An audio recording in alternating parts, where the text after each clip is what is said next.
मेरा आरोप है कि जब जाति आधारित जनगणना शुरू हुआ तो वह जो परफॉर्मा है उसमें साफ है कि मुखिया से या घर के किसी सदस्य दस्तखत करवाना है, लेकिन कहीं पर मेरे वार्ड में अंतिचक पंचायत 15 नंबर वार्ड में सेविका गई ही नहीं।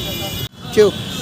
बिहार में नीतीश सरकार ने धूमधाम से जाति जनगणना करवाया था और कल गांधी जयंती के अवसर पर जाति जनगणना का डाटा जारी कर दिया। इस जाति जनगणना का डाटा जारी करने के बाद पता चला कि बिहार में सबसे बड़ी आबादी मुसलमानों की है, तो वहीं दूसरी सबसे बड़ी आबादी यादवों की है। अगर ब्राह्मणों की बात करें, राजपूत समाज की बात करें, भूमिहार समाज की बात करें, कोयरी समाज की बात करें, पासवान समाज की बात करें, तो 5% से अधिक कोई नहीं है। कोई 2% है, तो कोई 1.5% है, कोई 3% है, तो कोई 1% से भी कम है। नमस्कार, आप देख रहे हैं DailyBihar.com और मैं हूँ रोशन झा। अब इस जातीय जनगणना को लेकर विवाद हो गया है। सरकार ने जो डाटा जारी किया है उस डाटे पर सबका कहना है कि फर्जीवाड़ा किया गया है, भले वह किसी भी जाति का क्यों ना हो। अभी हमारे हाथों में एक आवेदन है जो कि राष्ट्रीय सामाजिक न्याय मोर्चा की ओर से दिया गया है और इनका आरोप है सरकार ने तो कहा था कि घर घर जाकर आंगनबाड़ी सेविका हो या शिक्षक कर्मी हो वे जाति जनगणना करेंगे, लेकिन हमारे घर पर कोई नहीं पहुंचा। वोटर लिस्ट के आधार पर जातीय जनगणना किया गया है और डाटा फर्जीवाड़े ढंग से जारी किया गया है। क्या आरोप है सर? मेरा आरोप है कि जब जाति आधारित जनगणना शुरू हुआ तो वह जो परफॉर्मा है उसमें साफ है कि मुखिया से या घर के किसी सदस्य दस्तखत करवाना है, लेकिन कहीं पर मेरे वार्ड में अंतिचक पंचायत 15 नंबर वार्ड में सेविका गई ही नहीं। इसका कंप्लेंट वीडियो को किया गया, उसके बाद हमने मुख्यमंत्री को कंप्लेन किया। इस पर पहले हम वीडियो भी जारी कर चुके हैं कि कार्रवाई क्यों नहीं, जांच क्यों नहीं। आज जब कल घोषणा हुई है तो हम देख रहे हैं डाटा, तो ये तो फर्जीवाड़ा है। अच्छा, आपकी जाति क्या है? जाति हम कुशवाहा से हैं। आप तो नीतीश कुमार की जाति है, फिर कैसे गड़बड़ हो सकता है? अब नीतीश कुमार की जाति नहीं है, हमारा अलग पहचान है, हमारा अलग जाति है।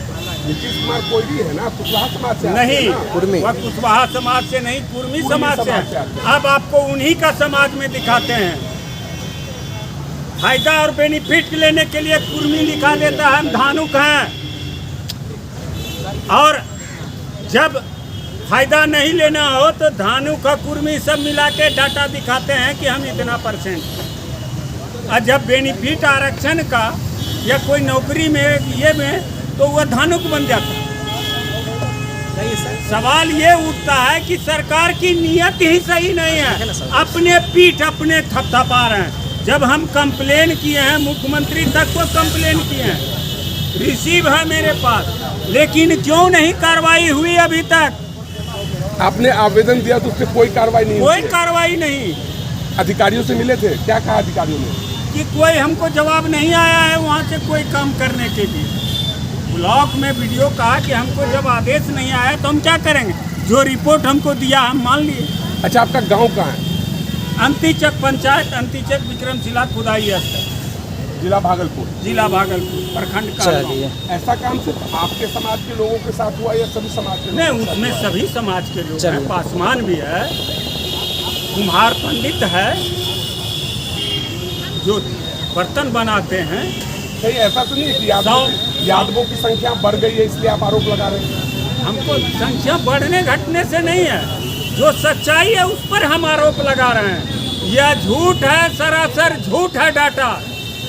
अब आगे क्या कीजिएगा? आगे क्या, जनता के बीच जाएंगे इस मुद्दा को लेके। मुद्दा तो इनके खिलाफ बहुत है। ये कहते हैं हमारा सुशासन बाबू है। कैसा सुशासन बाबू है? इनके यहाँ नाक के नीचे से गोपनीयता गायब हो जाता है। आवेदन देने के बाद वह कंप्लेनर को कुछ जवाब नहीं मिलता है, लेकिन जिसके ऊपर कंप्लेन करता है उसके पास डाटा चला जाता है, कॉपी चला जाता है और वह धमकी देता है। मेरे साथ हुआ। यानी आपको धमकी दी जा रही है? तब तो हम कैसे मान लेंगे कि यह सरकार सही है, सुशासन की सरकार है? यह भ्रष्टाचारी का संरक्षक है। जितने भ्रष्टाचारी हैं उसका संरक्षक है 4 kg मुख्यमंत्री सचिवालय है। अगर नहीं है तो मेरे पास वह भी है कि आखिर गोपनीय दस्तावेज कैसे बाहर चला गया। जो सिंबल यूज किया जाता है, यह सिंबल सिर्फ मुख्यमंत्री सचिवालय में यूज किया जाता है। यह सिंबल किसी के व्हाट्सएप पर कंप्लेन जिस पर किया उस पर चला गया, तो कैसे हम मान लेंगे इस सरकार सही है, निष्पक्ष है? ये डाटा सरासर गलत है। जाति जनगणना हुआ ही नहीं, वोटर लिस्ट के आधार पर जारी कर दिया। जो मन में हुआ सो जारी कर दिया। चलिए, तो देखा आपने, इनका साफ कहना था कि नीतीश सरकार में फर्जीवाड़ा हो रहा है, अधिकारी लोगों की मिली भगत है। तो बहरहाल इस वीडियो में इतना ही। अगर आप हमारा वीडियो यूट्यूब पर देख रहे हैं तो सब्सक्राइब कर लें, फेसबुक पर देख रहे हैं तो हमारे पेज को लाइक कर दें। धन्यवाद।